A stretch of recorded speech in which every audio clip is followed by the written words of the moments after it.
Jangan lupa subscribe teman-teman. Terima kasih. Hai teman-teman, hari ini kita akan bercerita tentang legenda Gunung Tangkuban Perahu. Jangan lupa nonton ya teman-teman. Terima kasih. Pada suatu hari di Swargaloka, sepasang dewa dan dewi melakukan dosa yang mengerikan. Sebagai hukuman, Mentari Sunan Ambu, seorang dewi tertinggi sekaligus ratu kayangan dalam mitologi Sunda, mengusir mereka dari Swargaloka dan menjelma ke bumi sebagai binatang. Saat tiba di bumi, sang dewa berubah menjadi seekor anjing bernama Tumang, sedangkan dewi menjadi seekor babi hutan bernama Celeng Wayuyang. Dan pada suatu hari, seorang raja Sunda pergi ke hutan untuk berburu, tetapi kemudian tersesat dan terpisah oleh pengawalnya. Raja buang air di semak-semak, dan air selinya secara tidak sengaja terkumpul di batok kelapa yang sudah kering. Tidak disengaja, Celeng Wayuyang yang kebetulan ada di sekitar situ meminum air seni raja untuk menghilangkan dahaga. Tanpa sepengetahuannya, air seni yang ia minum mengandung sedikit sperma dan membuat Celeng Wayuyang kemudian hamil seorang anak raja. Karena dia adalah dewa hewan, dia langsung hamil dan melahirkan anak hanya beberapa jam kemudian. Raja yang masih di hutan mendengar bayi itu menangis dan menemukan terbaring di antara semak-semak. Karena merasa iba, bayi itu pun dibawa oleh raja ke istana dan ia besarkan seperti putrinya sendiri. Namun ia tidak pernah sadar kalau itu adalah anaknya sendiri. Bayi perempuan itu tumbuh menjadi seorang gadis yang cantik bernama Dayang Sumbing. Karena kecantikannya, banyak pria dari kalangan bangsawan ingin meminangnya. Dayang Sumbing sangat suka menenun dan dia menghabiskan sebagian besar waktunya membuat kain yang indah untuk para bangsawan. Dia biasanya menenun di bagian istana dengan pavilion yang ditinggikan di taman. Dan suatu hari gulungan benang miliknya jatuh keluar istana. Karena dia seorang bangsawan, dia dilarang untuk meninggalkan istana dengan berjalan kaki. Merasa putus asa untuk mencari benangnya, Dayang Sumbing pun mengucapkan sebuah sumpah, siapapun yang menemukan gulungan benang milikku akan kuberi imbalan. Jika dia perempuan, akan kuperlakukan sedekat saudara perempuanku sendiri, dan jika dia lelaki, aku akan menikah dengannya, ucap Dayang Sumbing. Tak lama berselang, seekor anjing datang membawa gulungan benang milik Dayang Sumbing.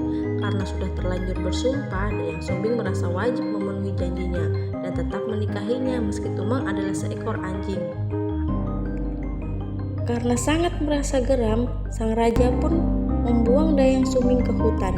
Merasa kasihan pada putri mereka, rakyat raja membangun sebuah pondok sederhana di hutan dan meninggalkan Dayang Sumbing sendirian dengan Tumang. Setelah menikah, Dayang Sumbing mengetahui bahwa si Tumang bukan anjing biasa. Setiap bulan purnama, ia dapat berubah kembali ke bentuk aslinya sebagai dewa yang sangat tampan. Dayang Sumbing hidup dalam kebingungan untuk beberapa saat. Ia berpikir bahwa itu adalah mimpi yang aneh. Mereka pun jatuh cinta dan setelah itu Dayang Sumbing hamil dan melahirkan anak si Tumang.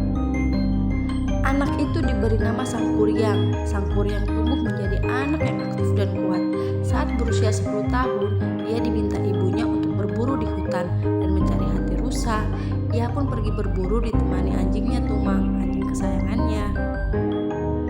Namun anehnya, tidak ada hewan buruan maupun rusa di hutan.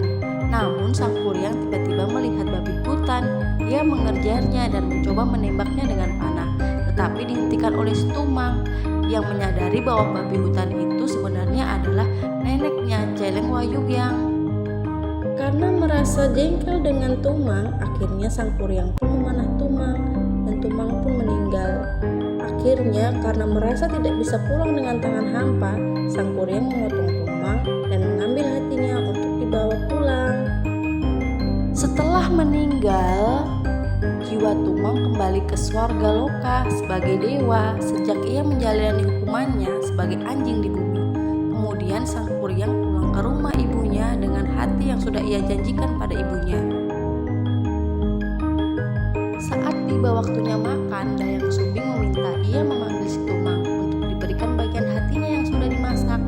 Merasa sangat malu dan bersalah karena menyadari telah membunuh sahabatnya, Sang Kuryang mengaku bahwa hati yang baru saja mereka makan sebenarnya adalah hati si Tumang. Mendengar hal itu, Dayang Sumbing marah dan memukul kepala anaknya dengan centong nasi hingga meninggalkan bekas luka. Karena berpikir sang ibu membencinya karena membunuh si Tumang, Sang Kuryang pun pergi dari rumah dan mencari jalan hidupnya sendiri di hutan.